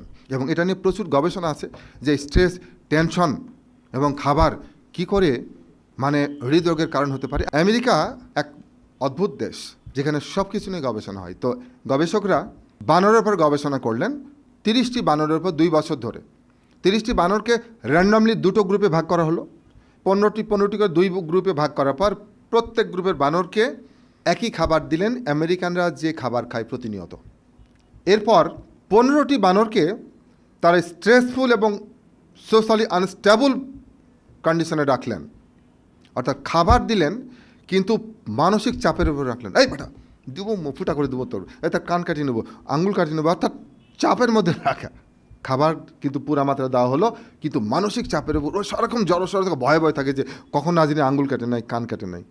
আর বাকি 15টা বানরকে একই খাবার দেওয়া হলো, কিন্তু নন স্ট্রেসফুল এবং সোশ্যালি স্টেবল, মানে কোনো টেনশন নাই, খাও দাও এবং ফুর্তি মারো। দেখেন না উকুন বাজতেছে। 2 বছর পর এই 30টি বানরের সবার এনজিওগ্রাম করে দেখা গেল সবার হার্টে ব্লকেজ। 30টি বানরের প্রত্যেকের হার্টে ব্লকেজ। তবে যারা আরামায়েসে ছিল, টেনশন ফ্রি ছিল, তাদের যে পরিমাণ পার্সেন্টেজ ছিল, যারা মানসিক চাপে ছিল, তাদের ব্লকেজের পরিমাণ ছিল দ্বিগুণ। কনক্লুশন, যদি আপনি আমেরিকান স্ট্যান্ডার্ড ফুড খান, আপনার হার্টে ব্লকেজ হবেই। আর যদি মানসিক চাপ যোগ হয়, ব্লকেজের পরিমাণ মানসিক চাপ অনুযায়ী বাড়তে থাকবে। তো এখন চলে আসুন, এই যে করোনারি হৃদরোগ, এর প্রচলিত চিকিৎসা কী? করোনারি হৃদরোগের প্রচলিত চিকিৎসা কী? প্রচলিত চিকিৎসা বলা হচ্ছে, যদি একবার করোনারি হৃদরোগ হয়ে যায় তবে এই রোগ কখনো ভালো করা সম্ভব নয়। অর্থাৎ ব্লকেজ যদি হয়ে যায়, এই ব্লকেজ কখনোই কমানো সম্ভব নয়। এবং এই জাতীয় রোগীদের, অর্থাৎ যাদের করোনারি হৃদরোগ আছে সাসপেক্ট করা হয় অথবা ডায়াগনোসিস কনফার্ম করার পর প্রধানত 3 ধরনের ওষুধ তাদেরকে দেওয়া হয়। 1 নম্বর হচ্ছে ব্যথা কমানোর জন্য। করোনারি হৃদরোগের প্রধান সিমটম হচ্ছে বুকের অথবা পেটে ব্যথা অথবা জ্বলা অথবা চাপ, যেটাই হোক না কেন, এটা আমরা ব্যথা হিসেবে বলছি, ব্যথা কমানোর জন্য। এবং ব্যথা কমানোর জন্য নাইট্রেট জাতীয়, গ্লিসারিন নাইট্রেট জাতীয় ওষুধ দেওয়া হয়, নিডোকার্ড, নাইট্রিন, এই জাতীয় ওষুধগুলো দেওয়া হয়। আর 2 নম্বর, যেহেতু এই রোগগুলো হচ্ছে লাইফস্টাইল ডিজিজ, এই জাতীয় রোগীদের ক্ষেত্রে রক্ত সবসময় ঘন হওয়ার প্রবণতা বাড়ে। রক্ত ঘন হতে থাকে কারণ তার জীবনযাত্রার সমস্যা আছে। সেই জন্য এই জাতীয় রোগীদের রক্ত তরল রাখার জন্য অ্যাসপিরিন বা ক্লোপিডগ্রেল অথবা 2টাকেই কম্বিনেশন করে ওষুধ দেওয়া হয় যেন রক্ত স্বাভাবিক তরল থাকে। এবং 3 নম্বর, এই জাতীয় রোগীদের রক্তে কোলেস্ট্রল সবসময় গোলমাল থাকে, সবসময় হাই থাকে। হাই না থাকলে তো এই রোগই হয় না। সেই জন্য এই জাতীয় রোগীদের রক্তের কোলেস্ট্রল কমানোর জন্য কোলেস্ট্রল কমানোর ওষুধ বা স্ট্যাটিন গ্রুপের ওষুধ, অ্যাটোভা, কার্ভা, রসুভা, এই জাতীয় ওষুধ দেওয়া হয়। এরপরে আরও অন্যান্য সমস্যা থাকলে আরও অন্যান্য ওষুধ দেওয়া হয়। এবং আমরা কান খুলে ভালো করে শুনে রাখি, এই 3 ধরনের ওষুধ খাওয়ার পরেও রোগের বৃদ্ধি অর্থাৎ ব্লকেজের বৃদ্ধি থেমে থাকে না, বরং টুকটুক করে বাড়তে থাকে। যখন আবার বুকের ব্যথা হয়, ওষুধে যখন আর বুকের ব্যথা থামানো যায় না, তখন আবার এনজিওগ্রাম করে চিকিৎসক বলেন যে এখন তো ভাই তোমার আর ওষুধে কাজ হবে না, এখন তোমাকে কি করতে হবে? রিং পরাতে হবে। আগে তো রিং পরানোর কথা শুনলে আমরা আনন্দে নেচে উঠতাম। কেন? কমিউনিটি সেন্টার রিং পড়াই, হাজব্যান্ড ওয়াইফকে পড়াই, শাশুড়ি জামাইকে পড়াই, আনন্দের ঘটনা, তাই না? সাথে খাওয়া দাওয়া আছে। আর এখন রিংয়ের কথা শুনলে ভয় পায় রোগী। কেন? ওটা হাতে পরাই আর এটা পড়বে বুকের ভিতরে। এবং রিং পরানোর কথা শুনলে লাভ দেয় যে আমি রিং পরাবো না। রিং পরানোর মেডিকেল টার্ম হচ্ছে এনজিওপ্লাস্টি, আমরা বাংলায় বলে রিং পরানো। মানে কি? আপনার করোনার ধমনির ভিতরে 70, 80, 90, 95% ব্লকেজ, 1টা বা 2টো ব্লকেজ থাকলে, পজিশন ঠিকঠাক থাকলে তখন রিং পরানো হয়, যেটাকে বলে এনজিওপ্লাস্টি। কী করা হয়? একটা ক্যাথেটার দিয়ে রিংটাকে ঢোকানো হয়, তারপর উরুসন্ধির কাছে রক্তনালী দিয়ে অথবা হাতের রক্তনালী দিয়ে এই ক্যাথেটারের সাহায্যে রিংটাকে ঢোকানো হয়, তারপর রিংটাকে ফোলানো হয়, ফোলানোর পর রিংটাকে রেখে ক্যাথেটার বের করে নেওয়া হয়। এই রিংটা রেখে দেওয়া হলো, এটাকে বলা হয় এনজিওপ্লাস্টি বা রিং পরানো। দেখে সহজ মনে হচ্ছে না? এটা অত সহজ না। এই রিং পরাতে যে পৃথিবীতে বহু লোক রিং পরানোর সময় মারা যায়, দুর্ঘটনা ঘটে। এখনও প্রতিদিন কেউ না কেউ মারা যাচ্ছে রিং পরাতে যে। অতএব নাহলে আপনাকে একটা বন্ড লিখে দিবেন না তো যে আপনি রিং পরানোর পর সাকসেসফুলি রিং পরানো হলো। অধিকাংশ ক্ষেত্রে রিং পরানোর পর কী হয়? অধিকাংশ ক্ষেত্রেই রোগী আবার তার পুরনো জীবন অভ্যাসে ফিরে যান। আগের মতোই সব খাওয়া দাওয়া, আগের মতোই আর বিলাসী জীবনযাপন, আগের মতোই অতিরিক্ত ওজন, আগের মতোই সব কিছু। ফলশ্রুতিতে সেখানে আবার জটিলতা হতে থাকে। কারো 2 মাস পরে হতে পারে, কারো 6 মাস পর, কারো 6 বছর পর, কারো 10 বছর পর। এবং ল্যান্সেট একটি বিখ্যাত মেডিকেল জার্নাল, এবং ল্যান্সেট একটা আর্টিকেল প্রকাশিত হয়েছে। প্রথম দিন থেকে শুরু করে আজ পর্যন্ত যত রিং পরানো হয়েছে, এনজিওপ্লাস্টি করা হয়েছে, প্রত্যেকটা রিং পরানো বা এনজিওপ্লাস্টির পর সমস্যা হয়েছে। এটাকে বলা হয় রিস্টেনোসিস। তো যখন আবার সমস্যা হয় তখন কি করি? আমরা তাকে বাইপাস সার্জারি করি। বাইপাসের পুরো হচ্ছে যে করোনারি আর্টারি বাইপাস গ্রাফট। এবং এই বাইপাস কথাটা, বাইপাস যে রোড, সেটা থেকে আসছে আসলে। এখানে এটা হচ্ছে মেইন আর্টারি, এখান দিয়ে রক্ত আসে, কিন্তু এখানে একটা ব্লকেজ ধরা পড়েছে 95% বা 90% বা কোনো কিছু একটা। রক্ত এই দিক দিয়ে পুরোটা এখানে আসতে পারছে না, সমস্যা হচ্ছে এই জায়গাটাতে। তখন কি করলো চিকিৎসক? কী করছেন তিনি? পা থেকে বা বুক থেকে একটা রক্তনালী কেটে নিয়ে এক মাথা মেইন আর্টারিতে আর এক মাথা এই ব্লকেজের নিচে জোড়া দেওয়া হচ্ছে। ফলে কি হচ্ছে? রক্ত এই দিক দিয়ে আসার কথা ছিল, আসতে পারছে না, তো এই দিক দিয়ে চলে আসলো, সমাধান হয়ে গেল। রোগী ফিল করলেন যে তার যে বুকে চাপ ছিল, ব্যথা ছিল, গন। অতএব সব সমস্যার সমাধান হয়ে গেছে। তিনি আগে যদি মুরগি খেতেন তো যাওয়ার সময় গরু কিনে নিয়ে যান, যে সমস্যার সমাধান হয়ে গেছে, আর এত ঝামেলা করার দরকারটা কি? ব্লক বাইপাস করার পরেও যদি তার জীবনাচারে পরিবর্তন না আসে, তবে 1 বছর, 2 বছর, 5 বছর, 10 বছর পর হলেও তিনি আবার পুনরায় হৃদরোগে আক্রান্ত হবে, তার সমস্যা হবে। এবং খোদ মেডিকেল সায়েন্স বলছে এই যে ওষুধ অথবা রিং পরানো বা bypass surgery, all these are symptomatic treatment. আমরা বলছি না, কারণ উই আর নো অথরিটি। এই ক্ষেত্রে আমরা কোনো অথরিটি না। কোয়ান্টাম এই ক্ষেত্রে কোনো অথরিটি নয়। অথরিটি হচ্ছে চিকিৎসা বিজ্ঞান। চিকিৎসা বিজ্ঞানীদের ক্ষেত্রে, চিকিৎসকদের ক্ষেত্রে সবচেয়ে জনপ্রিয় বই হচ্ছে Davidson's principles and practice of medicine. 3rd year থেকে শুরু করে একদম পোস্ট গ্র্যাজুয়েশন পর্যন্ত এই বইটি ডাক্তাররা পড়েন এবং মেডিকেল স্টুডেন্টরা। এই বইয়ের সর্বশেষ সংস্করণ 23তম সংস্করণের কার্ডিওভাস্কুলার চ্যাপ্টারের 491 পাতায় বলা হয়েছে ট্রিটমেন্ট উইথ পিসিআই। পিসিআই মানে অ্যাঞ্জিওপ্লাস্টি এবং বাইপাস সার্জারিকে একত্রে বলে PCI, percutaneous intervention.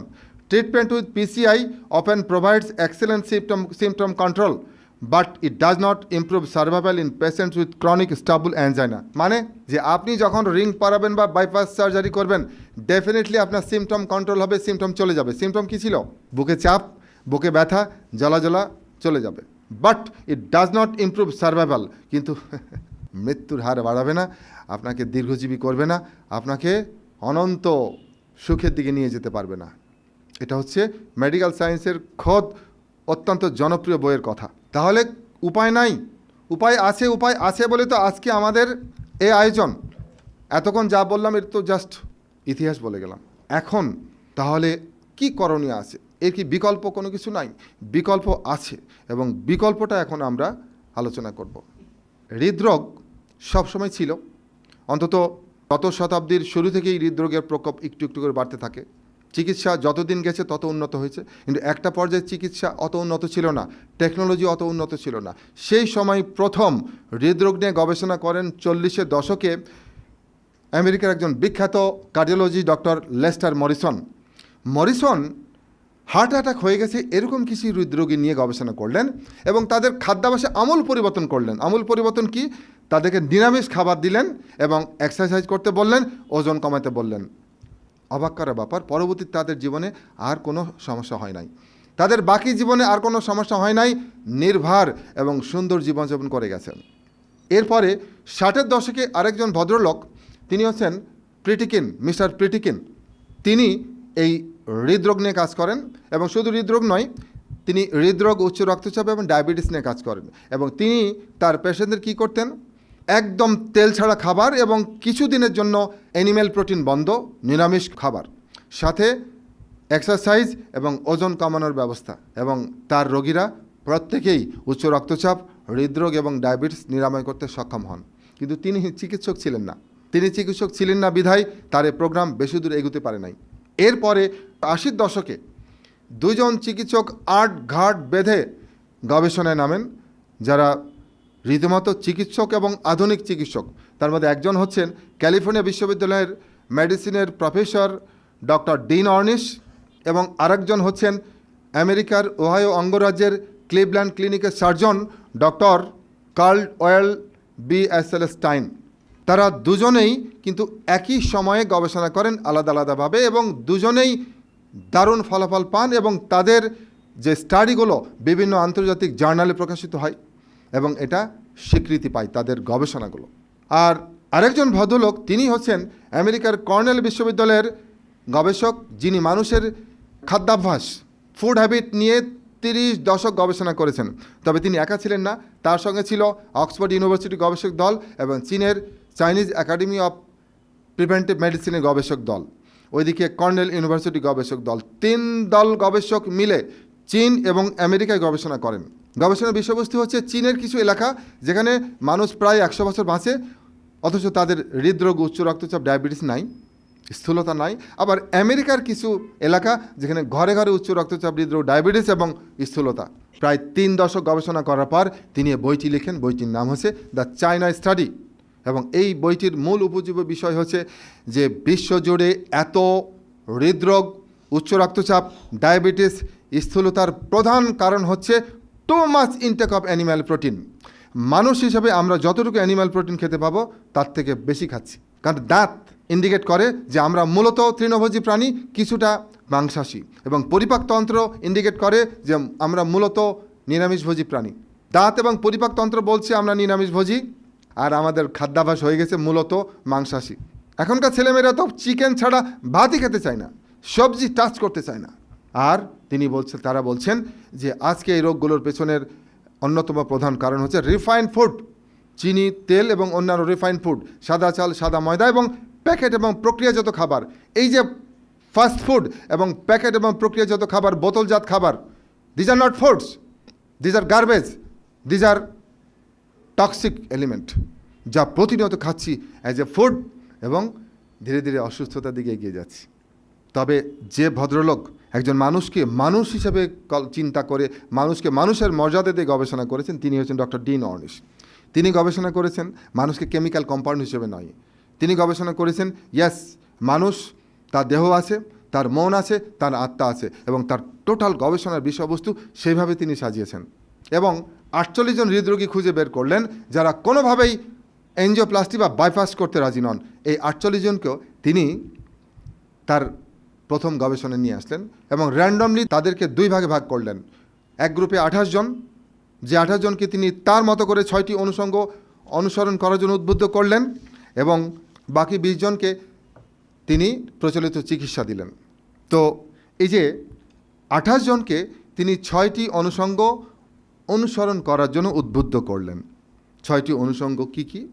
1 number, change of attitude, জীবন দৃষ্টির পরিবর্তন। আমরা একটু আগে বলছিলাম আমাদের অধিকাংশ মানুষের জীবন হচ্ছে নেতিবাচকতায় পরিপূর্ণ, না সূচক, না বোধক, নেগেটিভ, ফুল অফ নেগেটিভিটি, এবং এর বহিঃপ্রকাশ ঘটে আমরা যখন প্রশ্ন করি ভাই কেমন আছেন, আঙ্কেল কেমন আছেন, আন্টি কেমন আছেন, আপু কেমন আছেন, উত্তর হচ্ছে এই কেটে যাচ্ছে, মোটামুটি এই আছি, এই চলে যাচ্ছে, এই যেমন দোয়া করেছেন ওরকম আছে। আমি দোয়া করেছি আর ওরকম আছে উনি। তিনি বললেন যে নন নেগেটিভ অ্যাটিটিউড, তোমাকে ভেতর থেকে বলতে জানতে শিখতে হবে যে থ্যাঙ্কস গড, প্রভু তোমাকে ধন্যবাদ, হরিয়ম, শকর, আলহামদুলিল্লাহ, from the bottom of the heart, মুখ থেকে নয়, ঠোঁট থেকে নয়, গলা থেকে নয়, ভেতর থেকে বলতে জানতে হবে যে শকর, আলহামদুলিল্লাহ, প্রভু তুমি আমাকে অনেক ভালো রেখেছো। হয়তো আপনার অনেক কিছু নাই, কিন্তু তারপরও বলতে হবে ভেতর থেকে। এইটি অর্জন করতে হয়, এটা একটা সাধনার বিষয়, সেইটি তিনি তাদেরকে দিলেন। এটা 1 নম্বর ট্রিটমেন্ট। 2 নম্বর, তাদের প্রত্যেককে 2 বেলা মেডিটেশন করতে বললেন। Y meditation? মেডিটেশন নিয়ে শত শত গবেষণা হয়েছে, এবং গবেষণার নেতৃত্ব দিয়েছেন হার্ভার্ড মেডিকেল স্কুলের কার্ডিওলজিস্ট প্রফেসর হার্বার্ট বেনসন। পেশায় কার্ডিওলজিস্ট, কিন্তু মানুষের দেহের উপর মনের প্রভাব দেখে তিনি এত আপ্লুত হন, এত ভাবাবেগ তার চলে আসে, তিনি কার্ডিওলজির প্র্যাকটিস ছেড়ে দিয়ে মাইন্ড বডি ইন্টারাকশন নিয়ে 4 দশক কাজ করেছেন। এবং এই প্রফেসর হার্বার্ট বেনসন সহ অন্যান্য গবেষকরা বলছেন আমরা প্রত্যেক দিন এই দেহের জন্য কী না করছি। সকালবেলা নাস্তা করছি, দুপুরে লাঞ্চ করছি, রাতে ডিনার খাচ্ছি, তারপর এক্সারসাইজ করছি, পানি খাচ্ছি, অল দিজ আর ফর এই দৃশ্যমান দেহ। তো দেহের জন্য এত কিছু করছি, তো মনের জন্য আমি কোন খাবার খাচ্ছি, মনের জন্য আমি কোন এক্সারসাইজ করছি, মনের পানি আমি কি খাচ্ছি। ডিন অর্নিশ সহ এই আধুনিক গবেষকরা বলছেন এই মেডিটেশন হচ্ছে মনের খাবার, মনের পানি, মনের ব্যায়াম। শুধু তাই নয়, আসলে যেটি হচ্ছে আমেরিকান হার্ট অ্যাসোসিয়েশন বলছে যে আপনার ভিতরে যে নেতিবাচকতা আছে, নেগেটিভিটি আছে, যে রাগ, যে ক্রোধ, যে নৈরাশ্যবাদ, যে উদ্বেগ, যে উৎকণ্ঠা, এগুলোকে দূর করতে হবে। But how? সেখানে তারা বলছে এগুলো দূর করার অন্যতম প্রধান উপায় হচ্ছে মেডিটেশন সাথে কাউন্সেলিং। কারণ পৃথিবীর এমন কোনো হসপিটাল নাই, এমন কোনো চিকিৎসকের চেম্বার নাই যেখানে আপনি বলতে পারবেন যে আমি তো প্যাসিমিজমে আক্রান্ত, আমাকে অপটিমিজম করে দেন। বলবে যে বেটা মেন্টাল হসপিটাল তো কবে ছাড়া পাইলো। এবং সেই জন্য আমেরিকান হার্ট অ্যাসোসিয়েশন বলছে যে আপনাকে ওই প্যাসিমিজম থেকে অপটিমিজম, পেসিমিস্ট থেকে অপটিমিস্ট হওয়ার জন্য মেডিটেশনের মধ্যে দিয়ে যেতে হবে। সেই জন্য মডার্ন চিকিৎসকরা, মডার্ন গবেষকরা এখন বলছেন যে meditation is essential for heart health. American কার্ডিওলজিস্টরা বলছেন এখন এসেন্সিয়াল। 3 নম্বর, তিনি তার রোগীদের কী করতে বললেন? কিছু সময় যোগা এবং কিছু সময় প্রাণায়াম বা দম চর্চা। কেন যোগা? একজন মানুষের ফিজিক্যাল সে কতটা ফিট বোঝার উপায় কি? খুব সহজ, যে ওই ব্যক্তি তার মেরুদণ্ডকে কতটা পেছনে নিতে পারে, কতটা সামনে নিতে পারে, কতটা ডানে নিতে পারে, কতটা বামে নিতে পারে। আপনি দেখেন একজন 60 বছর বয়স, 65 বছর বয়স, ওকে বলেন যে একটু একটু এরকম হতো করবে কিছুক্ষণ পর, কেন? ও মেরুদণ্ড সমস্যা আছে। আর একজন ইয়োগিস্টকে বলেন ঠাস করে সে, this is the symbol of physical fitness. কেন? ওইটা নড়াচড়া করলে কি হবে? আপনি আপনার এই যে দেহ, এই দেহের মূল কন্ট্রোলার হচ্ছে ব্রেন। এই ব্রেন থেকে একটা নরম জিনিস নেমে আসে, এটাকে বলে স্পাইনাল কর্ড। এটা থাকে মেরুদণ্ডের ভিতরে, এটাকে বলে স্পাইনাল ক্যানাল, মানে ভার্টিব্রাল ক্যানাল। এই ক্যানালের ভিতরে থাকে স্পাইনাল কর্ড, এবং এই স্পাইনাল কর্ড থেকে 31 জনের নার্ভ বেরিয়ে আপনার মস্তিষ্কের ধমনী থেকে শুরু করে, চোখ থেকে শুরু করে যত গ্ল্যান্ড আছে, হার্ট, শ্বাসনালী, তারপর হচ্ছে আপনার হৃৎপিণ্ড, তারপর স্টোমাক, লিভার, তারপর হচ্ছে প্যানক্রিয়াস, কিডনি, অ্যাড্রিনাল গ্ল্যান্ড, ক্ষুদ্রান্ত, বৃহদান্ত্র, ইউরিনারি ব্লাডার, এইরকম যত অঙ্গ প্রত্যঙ্গ আছে সবগুলো অঙ্গ প্রত্যঙ্গকে নিয়ন্ত্রণ করছে এই মেরুদণ্ড থেকে, স্পাইনাল কর্ড থেকে বেরিয়েছে 31 জোড়া নার্ভ। এই নার্ভ যত সুন্দর কাজ করবে, এই অঙ্গগুলো তত সুন্দর কাজ করবে। এই নার্ভগুলো তখনই সুন্দর কাজ করবে যখন মেরুদণ্ড সুন্দরভাবে মুভ করতে পারবে। সেই জন্যই টাইম ম্যাগাজিন 4600 বছর পুরনো যোগাকে নিয়ে কাভার স্টোরি করে, দ্য সায়েন্স অফ যোগা। যোগার বয়স হচ্ছে 4500 বছর, but still it is modern. আজ পর্যন্ত বিজ্ঞান এর থেকে মডার্ন এক্সারসাইজ বের করতে পারে নাই, এবং সেই কারণে আমেরিকান আর্মি তাদের সোলজারদের জন্য এই যোগাকে বাধ্যতামূলক করেছে। এবং সাথে প্রাণায়াম মানে দম চর্চা। আপনার মূল খাবার কিন্তু খাবার নয়, আপনার মূল খাবার কিন্তু পানি নয়, আপনার দেহের মূল খাবার হচ্ছে অক্সিজেন। আরে খাবার ছাড়া ওই 17 দিন বেঁচে থাকা সম্ভব। রানা প্লাজার মেয়েটি 17 দিন বেঁচে ছিল। পানি ছাড়া 3, 4, 5 দিন বেঁচে থাকতে পারবেন, অক্সিজেন ছাড়া matter of minute. 1 minute, 2 minute, 3 minute আপনার আত্মীয় স্বজন ইন্নালিলে পড়বে যদি আপনি 3 মিনিটের বেশি চেষ্টা করেন। So important. এই জন্য পরিকল্পিতভাবে দম নিতে হবে, অ্যান্ড ইট উইল কী করবে, এটা আপনার এনার্জি ব্যালেন্সটাকে সুন্দর করবে। আর 4 নম্বর, প্রত্যেক দিন তিনি তার রোগীদের প্রতিদিন কিছুক্ষণ জোরে জোরে হাঁটা, ঘন্টায় 4 মাইল বেগে কিছুক্ষণ হাঁটা, মিনিমাম 30 মিনিটস। আর 5 নম্বর, খাদ্যাভ্যাসে আমূল পরিবর্তন। হৃদরোগীদের হৃদরোগ হওয়ার পেছনের অন্যতম প্রধান কারণ হচ্ছে খাবার, অহেতুক খাবার, অবাস্তব খাবার, ভুল খাবার এবং অতিরিক্ত খাবার। এবং এই খাবারগুলো যত্নবদ্ধ ঠিক না করবে, কোনোদিন কোনো রোগী ভালো হতে পারে না। তিনি যত বড় হসপিটাল থেকে রিং পরান বা পৃথিবীর সবচেয়ে শ্রেষ্ঠ ডাক্তারের কাছ থেকে তিনি বাইপাস করে আসুন না কেন, তিনি যদি তার জীবনাচার পরিবর্তন না করেন, তাহলে second attack, third attack, fourth attack বা এরকম প্রবলেম চলতেই থাকবে। সেই জন্য ডিন অরেঞ্জ কী করলেন, তিনি তাদের খাদ্যাভ্যাসে আমূল পরিবর্তন করলেন, এবং এই খাদ্যাভ্যাসের নাম দিলেন রিভার্সাল ডায়েট। সমস্ত অ্যানিম্যাল প্রোটিন বন্ধ, এক্সেপ্ট ডিমের সাদা অংশ এবং টক দই। কোনো মাছ খাবে না, কোনো মাংস খাবে না কিছুদিনের জন্য, 1-2 বছর। বিকল্প আমিষ হিসাবে লাল চালের ভাত, লাল আটার রুটি, তারপর হচ্ছে ডাল, বাদাম, বীজ, বিন, এরকম নানান খাবার, ফল, তরিতরকারি, সবজি। এবং 6 নম্বর হচ্ছে গ্রুপ সাপোর্ট এবং কাউন্সিলিং, যে তার রোগীরা প্রত্যেক সপ্তাহে যেতেন ডিন অনিসের কাছে এবং ভিউজ এক্সচেঞ্জ করতেন, যে যা ফলো করতে বলা হয়েছিল তিনি করতে পারছেন কি না, না পারলে কেন পারছেন না, তিনি সাহায্য করতেন এবং পরবর্তীতে তারা চমৎকারভাবে ফলো করতেন। এরা এই 6টা জিনিস ফলো করতে বলা হলো ওই 28 জনকে, এবং প্রত্যেক সপ্তাহে ফলো আপ করা হলো। আর বাকি 20 জনকে আমেরিকার প্রচলিত চিকিৎসা দেওয়া হলো এবং ওদেরকেও ফলো আপ করা হলো প্রতি সপ্তাহে। 1 বছর পর তাদের সবার এনজিওগ্রাম করা হলো। এবার পাওয়া গেল অভূতপূর্ব ফলাফল। যে 28 জনকে তিনি এই 6টি অনুসরণ করার জন্য বলেছিলেন, তাদের কারোই আর বিপদ ঘটে নাই, ভীতিকর বুক ব্যথা থেকে তারা মুক্ত হন, তাদের কারোই বাইপাস লাগেনি বা রিং পরাতে হয় নাই, এবং তাদের পরবর্তী জীবন অনেক সুন্দর ছিল। আর যে 20 জনকে আমেরিকান হার্ট অ্যাসোসিয়েশনের প্রচলিত চিকিৎসা দেওয়া হয়েছে, তাদের কারো কারো রিং পরাতে হয়েছে, কারো কারো বাইপাস করতে হয়েছে, কারো কারো হার্ট অ্যাটাক হয়েছে। পরবর্তীতে তিনি আরও নানান সংখ্যক রোগী নিয়ে গবেষণা করেন। 30 জন, 40 জন, 100 জন, 200 জন, নানানভাবে গবেষণা করার পর যখন নিশ্চিত হন যে yes it is so effective, তখন এই তার গবেষণালব্ধ যে আর্টিকেল, নিবন্ধগুলো বিভিন্ন আন্তর্জাতিক জার্নালে প্রকাশ করেন। ল্যান্সেট হচ্ছে number 1 British journal, the American journal of cardiology, journal of the American medical association সহ বিশ্বের নানা নামি দামি জার্নালে প্রকাশ করেন। এবং তার এই গবেষণালব্ধ জ্ঞান নিয়ে তিনি একটা বই লেখেন, program for reversing heart disease, the only system scientifically proven to reverse heart disease without drugs or surgery. তাকে নিয়ে আমেরিকাতে সেই সময় ব্যাপক হইচই হয়। সেই সময় বিখ্যাত নিউজউইক পত্রিকা তাকে নিয়ে কভার স্টোরি করে, can this man save your heart? এই মানুষটি কি তোমার হার্টকে সুস্থ রাখতে পারবে? কিভাবে? ডায়েট, লাভ অ্যান্ড মেডিটেশন, খাদ্যাভ্যাস পরিবর্তন, লাভ মানে নিজেকে ভালোবাসা, এবং meditation. How dean Ornish is shaking up medicine. এইভাবে কীভাবে ডিন অর্নিশ মডার্ন মেডিসিনকে একটা ঝাঁকি দিয়েছে, এটি ছিল ডিন অর্নিশের গবেষণা। একই সময়ে ওহাইও অঙ্গরাজ্যের ক্লিভল্যান্ড ক্লিনিকের সার্জন ডক্টর কার্ল এসেলেস্টাইন একই রকম গবেষণা করেন হৃদরোগীদের নিয়ে, তবে তার গবেষণায় মেডিটেশন ছিল না, দমচর্চা এসব কিছু ছিল না। তিনি তার রোগীদের খেতে দিতেন একদম স্ট্রং একটা ভেগান ডায়েট। ভেগান ডায়েট মানে হচ্ছে যে সেখানে কোনো মাছ, মাংস, ডিম, দুধ থাকবে না, শুধু বিকল্প আমিষ থাকবে, উদ্ভিজ্জ আমিষ এবং আরও অন্যান্য কিছু, এটাকে বলা হয় whole foods plant based diet, vegan diet, যেটা কার্ল এসেলেস্টাইন দিয়েছেন। সারা জীবনের জন্য নয়, 1, 2, 3 বছর যতটুকু প্রয়োজন। আর ওইদিকে ডক্টর ডিন অর্নিশ যে খাবার দিয়েছিলেন, সেখানে কিন্তু আবার ডিমের সাদা অংশ খাওয়া যাবে এবং টক দই খাওয়া যাবে, সেই ডায়েটটিকে বলা হচ্ছে ভেজিটেরিয়ান ডায়েট। তো আমরা দেখি যে এই ফর্মুলা কতটা কার্যকর দেশে এবং বিদেশে। প্রেক্ষাপটে আমেরিকা, মিস্টার বিল ক্লিন্টন, যুক্তরাষ্ট্রের সাবেক প্রেসিডেন্ট, তিনি বিখ্যাত প্রেসিডেন্ট, অন অফ দ্য আমেরিকার বিখ্যাত প্রেসিডেন্ট, এবং তিনি অত্যন্ত খানেওয়ালা একজন ব্যক্তি ছিলেন। তার প্রিয় খাবার হচ্ছে বার্গার।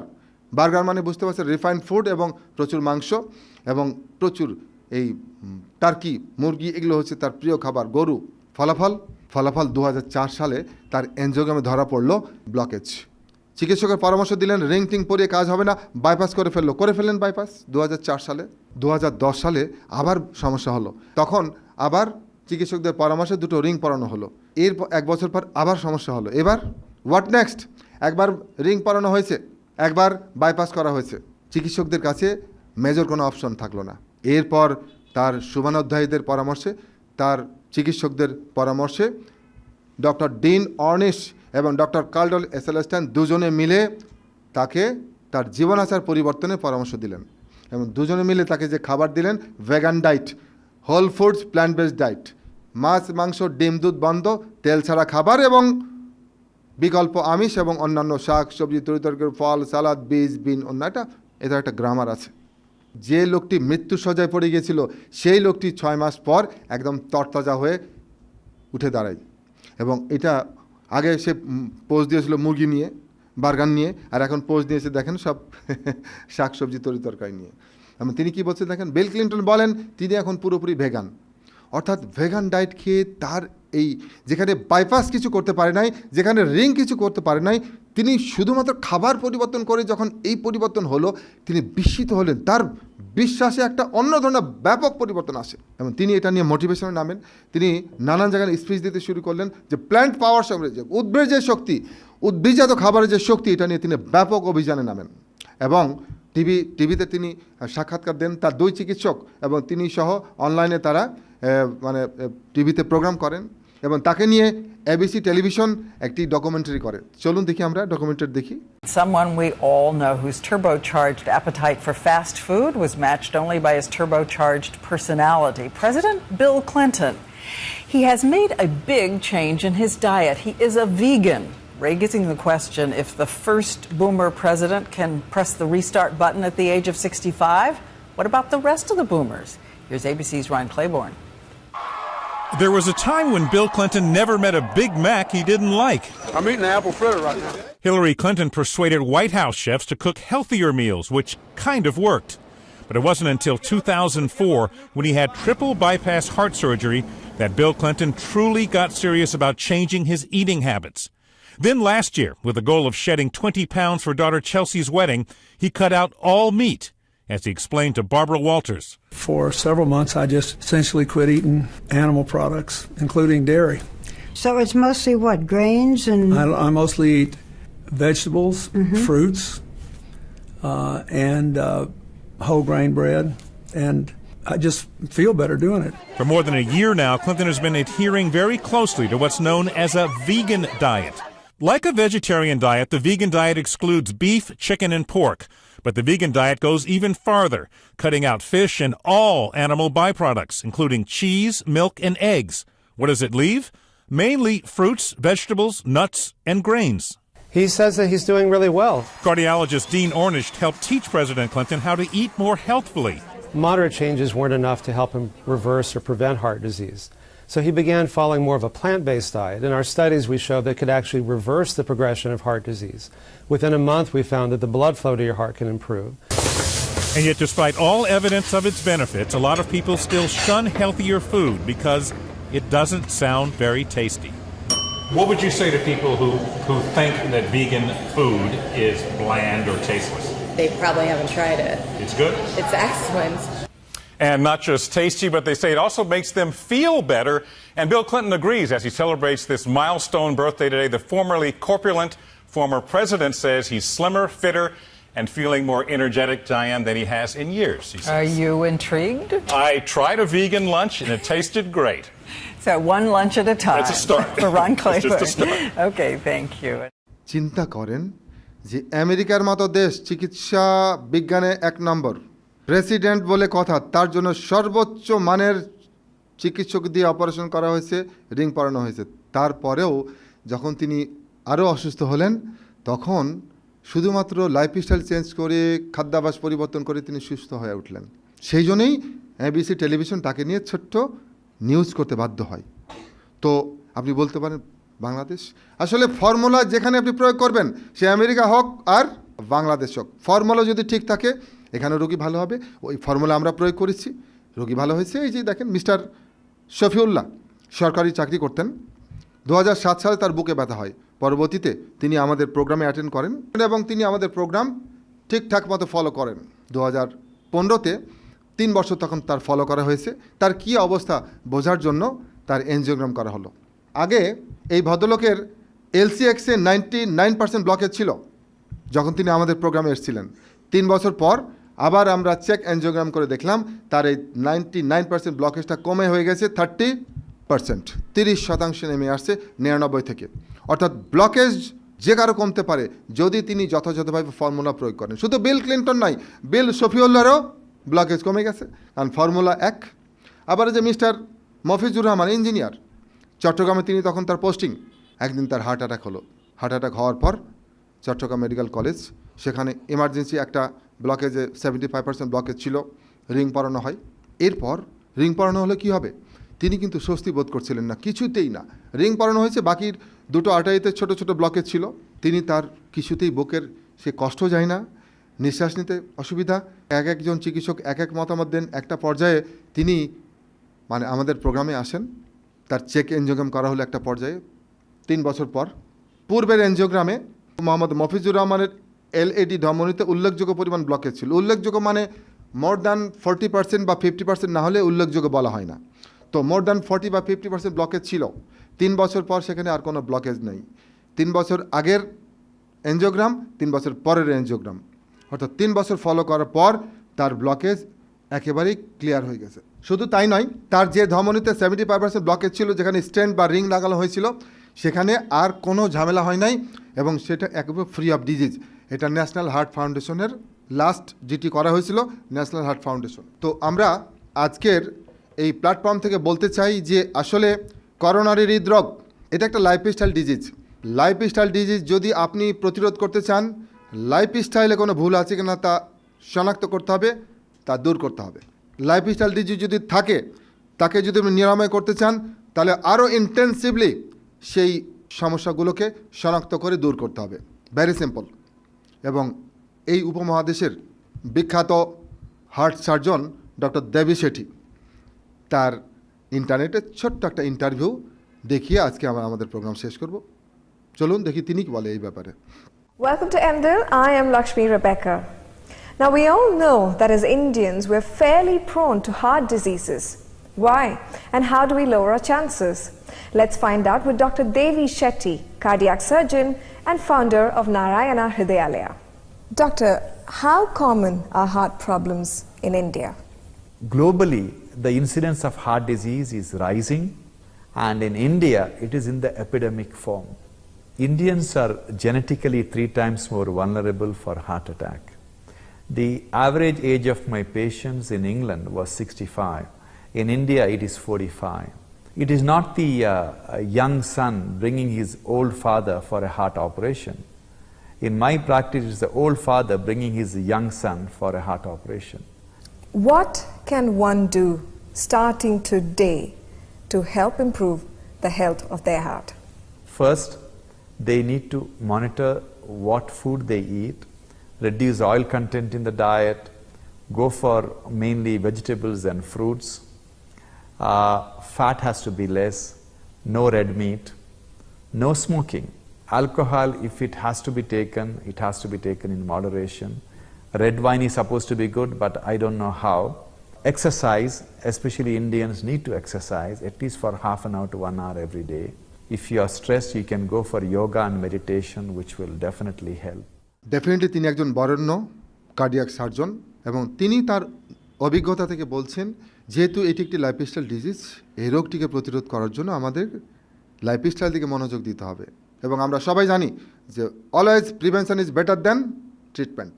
আর যদি আপনার উচ্চ রক্তচাপ থাকে, আপনি ওষুধ ছেড়ে দিতে চান, ওষুধ ছাড়াই রক্তচাপ স্বাভাবিক রাখতে চান, আপনার ব্লকেজ আছে হার্টে, আপনি ব্লকেজ রিভার্স করতে চান, ব্লকেজ নিরাময় করতে চান, আর রিং পরাতে চান না বা বাইপাস করতে চান না, অথবা ইতিমধ্যে রিং পরিয়েছেন অথবা বাইপাস করেছেন কিন্তু আপনার সমস্যা যায় নাই, আবার একটু সমস্যা হতে যাচ্ছে, কেমন কেমন জানে আবার চাপ লাগে, চলে আসুন।